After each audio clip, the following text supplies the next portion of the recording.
Hello dear students, in this lecture I'm going to explain the difference between the mitosis and meiosis.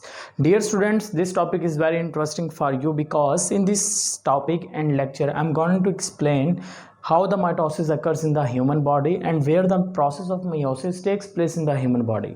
तो dear student, मैं ये explain करूँगा इस topic में जो माइटोसिस है वो हमारी बॉडी में कब हो रहा है, कहाँ पर हो रहा है, और जो मियोसिस है वो हमारी बॉडी में कब हो रहा है, कहाँ पर हो रहा है, प्लांट्स के अंदर मियोसिस कहाँ पर हो रही है। यहाँ से एमसीक्यूज लाजमी तौर पर बनते हैं। तो डियर स्टूडेंट ज़रा देखें, गौर करें। डायग्राम्स के ऊपर मैं हमेशा आपको फोकस करवाता रहता हूँ, तो डायग्राम क्लियर करें, उसके बाद आप सब ऑल टू ऑल जो स्केच होगा, जो मटेरियल होगा वो डायग्राम से लिख सकते हैं। ठीक है, तो डियर स्टूडेंट यहाँ पर देखें माइटोसिस के प्रोसेस में क्या होता है कि एक जो पेरेंट सेल होगा वो डिवाइड होकर कितने डॉटर सेल बना देगा, 2 डॉटर सेल। अब मियोसिस में क्या होगा, मियोसिस में एक पेरेंट सेल डिवाइड होकर कितने डॉटर सेल बना रहा है, 1 2 3 और 4 डॉटर सेल बना रहा है। क्यों? क्योंकि मियोसिस बेसिकली 2 डिवीजन पर मुश्तमिल होता है, मियोसिस 1 एंड मियोसिस 2, यानी कि मियोसिस 1 और मियोसिस 2 दोनों मिल के मियोसिस बनाते हैं। तो इस सूरत में क्या होगा, एक जो पेरेंट सेल होगा वो कितने डॉटर सेल बना देगा, it will form the 4 daughter cell. लेकिन माइटोसिस में एक पेरेंट सेल से 2 डॉटर सेल बन रहे हैं, उधर कितने बन रहे हैं, 4 बन रहे हैं, राइट। तो ये पहला डिफरेंस आ गया। अब सेकेंड डिफरेंस ये होता है कि डियर स्टूडेंट, अगर मैं माइटोसिस की बात करता हूँ, सपोज डैट पेरेंट सेल में ना माइटोसिस पेरेंट जो सेल है ना, पेरेंट सेल में 4 क्रोमोसोम है।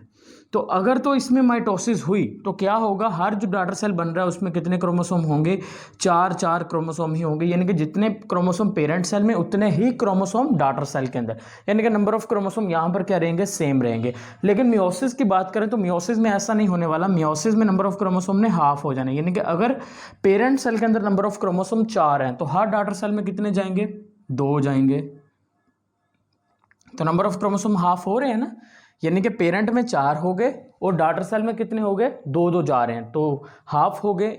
इसका मतलब है मियोसिस में नंबर ऑफ क्रोमोसोम हाफ हो रहे हैं, लेकिन माइटोसिस में नंबर ऑफ क्रोमोसोम सेम रह रहे हैं। तो यही मैंने लिखा है, 1 parent cell divides to form 2 daughter cell. कितने डॉटर सेल यहाँ पर बन रहे हैं डियर स्टूडेंट, 2 डॉटर सेल बन रहे हैं।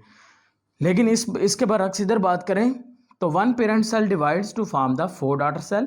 यहाँ पर नंबर ऑफ क्रोमोसोम्स क्या थे, सेम थे, लेकिन इधर नंबर ऑफ क्रोमोसोम्स क्या हो गए, हाफ हो गए। अब तीसरा और आखिरी पॉइंट जहाँ से मोस्टली एमसीक्यूज बनते हैं डियर स्टूडेंट, सपोज डैट फर्ज करें अगर हमारे हाथ पे कट लग जाता है या चोट लगती है, तो आपको पता होगा 1 वीक गुजरता है या फिर 2 वीक्स गुजरते हैं, उसके बाद वो जो चोट है वो ठीक हो जाती है। क्यों? क्योंकि जहाँ पर चोट लगी थी वहाँ पर जो सेल्स होंगे ना वो डिवाइड होना स्टार्ट हो जाएंगे।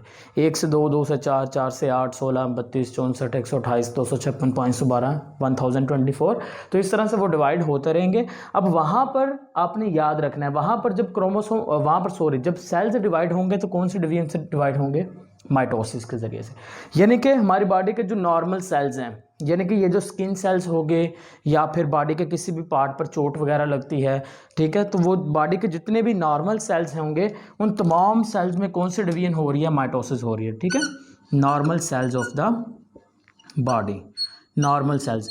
लेकिन अगर मैं अपनी बॉडी की बात करता हूँ या आप अपनी बॉडी की बात करें तो हम सब की बॉडी के अंदर मियोसिस तब होगी जब डियर स्टूडेंट गैमेट फॉर्मेशन होनी है। जब क्या होनी है, गैमेट फॉर्मेशन होनी है, उस वक्त क्या होगी, हमारी बॉडी के अंदर मियोसिस होगी। अब गैमेट किसे बोलते हैं डियर स्टूडेंट, गैमेट बोलते हैं 2 सेल्स को।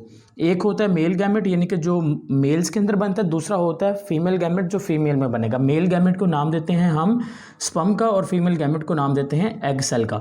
तो आपने याद रखना है, जब भी स्पर्म सेल बनेगा या जब भी एग सेल बनेगा तो कौन से डिवीजन से बनेंगे, मियोसिस से ही बनेंगे। That is very important MCQs for all you guys as a examination point of view. लेकिन इधर देखें, जब नॉर्मल सेल डिवाइड हो रहा था जैसे कि स्किन सेल या चोट लगने से, तो क्या हो रहा था डियर स्टूडेंट, माइटोसिस हो रही थी। डियर स्टूडेंट, अब एक और पॉइंट यहाँ पर रह गया, वो ये है कि प्लांट्स के अंदर भी पता होना चाहिए कि प्लांट्स के अंदर मियोसिस कहाँ पर होती है। प्लांट्स के अंदर भी माइटोसिस तब ही होगी जब आपने क्या किया, उसको काटने की कोशिश की, या फिर जब प्लांट बड़ा हो रहा है यानी कि ग्रोथ शो कर रहा है, जैसे कि आप बड़े हो रहे हैं, आप ग्रोथ शो कर रहे हैं, तो उस वक्त माइटोसिस हो रही है। प्लांट्स के अंदर भी उस वक्त माइटोसिस होगी जब वो ग्रोथ शो करेगा। लेकिन हमारे अंदर मियोसिस तब होगी जब गैमेट फॉर्मेशन होगी। लेकिन प्लांट्स के अंदर मियोसिस तब होगी जब डियर स्टूडेंट यहाँ पर होगी स्पोर फॉर्मेशन। तो 2 अलग चीज़ें आ गई हैं इस लास्ट पॉइंट से। क्या आया कि मियोसिस जो है, मियोसिस हमारी बॉडी में या ह्यूमंस के अंदर तब होगी जब गैमेट फॉर्मेशन होनी है, लेकिन प्लांट्स के अंदर मियोसिस तब होगी जब स्पोर्स ने बनना है। जब स्पोर्स बनेंगे प्लांट्स के अंदर तो मियोसिस हो जाएगी। लेकिन अगर एनिमल्स की बात करें, हम भी एनिमल्स ही हैं, तो हमारे अंदर मियोसिस होगी जब गैमेट फॉर्मेशन होगी। जब जख्म लगेगा ये बॉडी के नॉर्मल सेल्स, वो चाहे प्लांट के हैं चाहे एनिमल के हैं, वो जब डिवाइड होंगे तो वो नॉर्मल सेल्स कैसे डिवाइड होंगे, that will be divide by the mitosis. तो डियर स्टूडेंट्स, अगर इस टॉपिक से रिलेटेड कोई क्वेश्चन है, माइटोसिस से रिलेटेड कोई कन्फ्यूजन है, मियोसिस से रिलेटेड, सेल डिवीजन से या इंटरफेस से, ठीक है, तो कोई भी अगर क्वेश्चन है तो आप कमेंट के फॉर्म में हमसे पूछ सकते हैं।